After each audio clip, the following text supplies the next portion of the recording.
Welcome back, ladies and gentlemen. Continuing our discussion with Ambassador Meligy. Your Excellency, now, let's focus on the Egyptian efforts.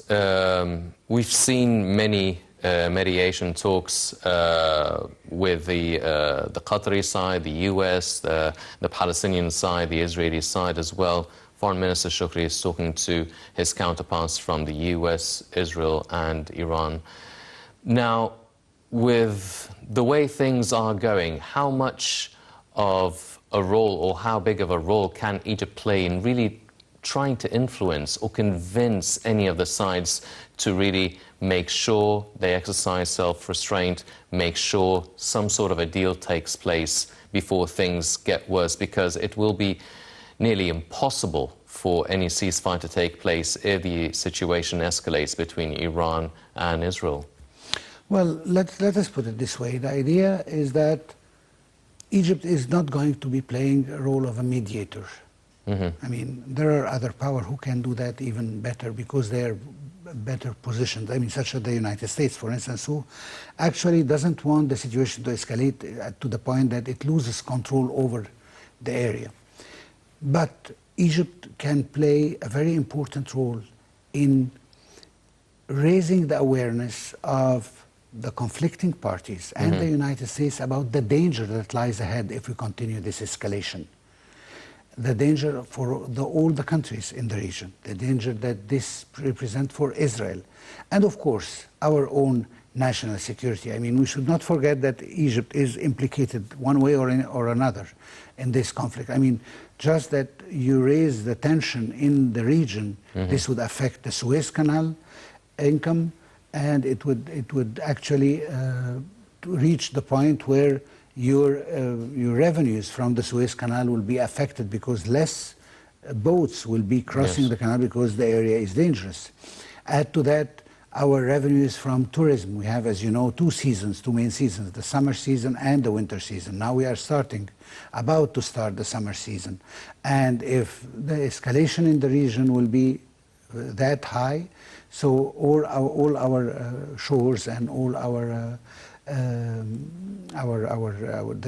seashores that we have, I mean, whether we're talking about the Mediterranean or the Red Sea, and all these will be affected, and we'll have less tourists who will come to visit these areas. And now that we are building new facilities and new touristic facilities, and we have this new project that you heard about, of course, in Ras Al Hikma with the Emirati group and everything.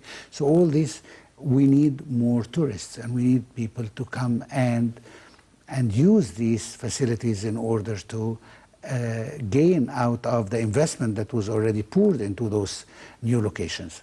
So we are affected by the escalation of this, and this is what Egypt's role is going to be.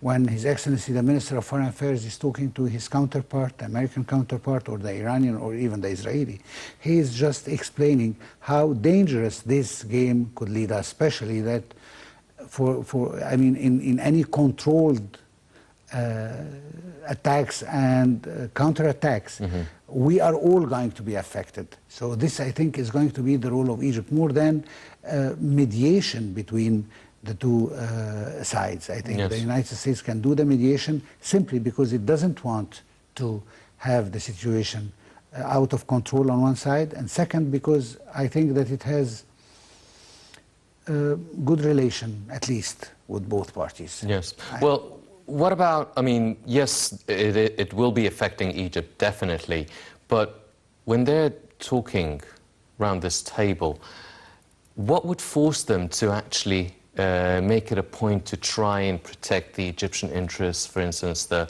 Suez Canal or the tourism sector? I mean, why would they care if they're only after their own interests within this conflict? How can we pressure them, or how can we force them into making it a point to protect or be mindful of the Egyptian interests? Well, when I mentioned the Egyptian interests, this is because we are on an Egyptian national TV. This is why I mentioned it. But for them, just as you mentioned, they wouldn't care less. But what I would do as an Egyptian side trying to talk some senses between the two forces. I will explain how dangerous this is to them, how this could be dangerous to Israel and to secure its place in the region. Israel that was very close to reach an agreement with Saudi Arabia and other Gulf states and to secure its place as one of the countries of the region. How could this can affect it? How can the Palestinian issue that if not solved can once again raise hatred to Israel in the region more than what it is already?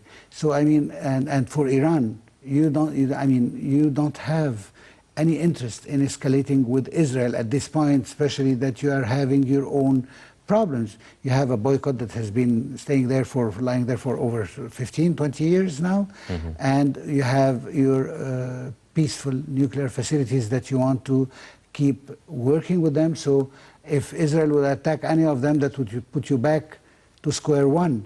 So it's nobody's interest, in your own interest, it's in nobody's interest that you continue waging this war. But for the Egyptian interest, this is going to be a side effect that we only will pay the price of it, and that's why I mentioned it.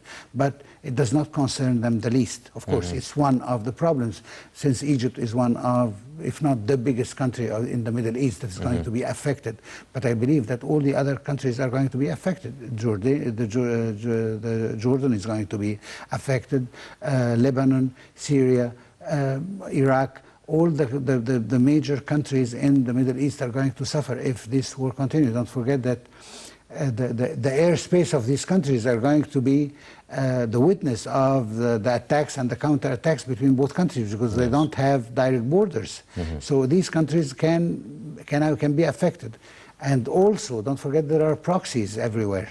I mean, in Lebanon you have Hezbollah, in Yemen you have the Houthis, in Iraq you have the Shiite also, who are in very good relation with the Iranian and so on. So I mean, in Syria, of course, we know the relations between the regime in Syria and Iran. So I mean, it's not in your interest or your proxy's interest to continue this war with Israel.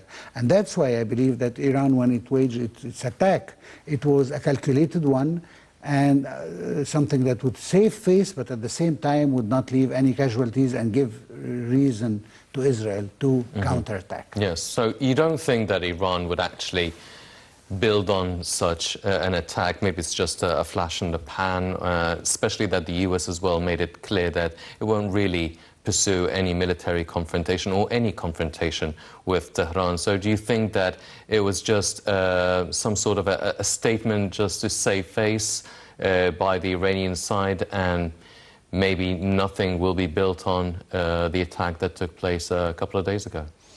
Well, let me put it this way. Military attacks do not happen by accident. And they are calculated to the last detail. And I'm sure that Iran knew, ever since it launched its missiles and its drones, that they're not going to hit except maybe 1% or 2%. They knew this up front. So if they still carry on, or they still carried on those attacks, it means that this is the target that they want to achieve. And we should spare ourselves from the sarcasm that we dealt with the issue. But maybe this is what Iran just wanted, and nothing more than that. It wanted to save face, to say, I am here. And this, by the way, is a very important thing. I mean, in itself, it has a very deep meaning. Yes. Because this is for the first time that Iran is attacking Israel inside of Israel. Even though they did not achieve any goals this time, but we are here. We can do it if we want to. And maybe it's just a warning.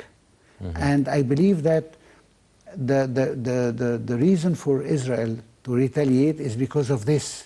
Because you managed to reach me. You managed to lead your drones several thousand kilometers to hit me.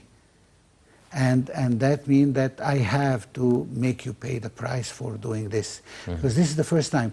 All the time we think, or we claim, that Iran is scared to retaliate. And it always tries to put in the front one of its proxies, such as Hezbollah or the Houthis. This time Iran chose to directly strike Israel with its own missiles, with its own drones, without using any proxies. Yes. And this shows that Iran also is sending a message, and it's a very important message, because it means that we can reach you, even if we didn't do it this time, but this means that we have the capacity to do it. And maybe they will do it if you retaliate, Israel. And that's why after the attacks, Iran said that we are reserving our rights. If Israel will attack us, that we will do something even stronger than that. Yes. So the idea is that there is this balance of power between the two countries, and we have other countries such as regulators, mainly the United States, and of course Egypt with what the efforts is leading. The phone calls that Mr. Shukri have led today shows that Egypt is accepted by both sides to be heard, to be listened to, to calmly understand the reason it's talking and the reason behind the calls. And I believe that many other countries wants to see this. We should eliminate at a certain point the Western countries, except for the United States, that are totally in the side of Israel.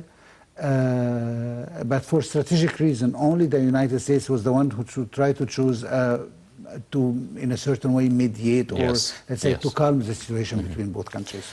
Well, hopefully, ladies and gentlemen, it is, even if it was just a statement, nothing will be built on it, and hopefully nobody does forget what is taking place within the Gaza Strip, and keeping our eyes very closely on the situation in Rafah. Unfortunately, that's all the time we have for this edition of the Daily Debate. But before we go, I'd like to thank His Excellency Ambassador Medhat Meligy, the former Assistant Foreign Minister. Ambassador Meligy, always a pleasure having you with us on the show. Thank you so much. Thank you very much, sir. Ladies and gentlemen, please stay tuned for more coming up on Nile International. I'm Henny Saif. Thank you for joining us.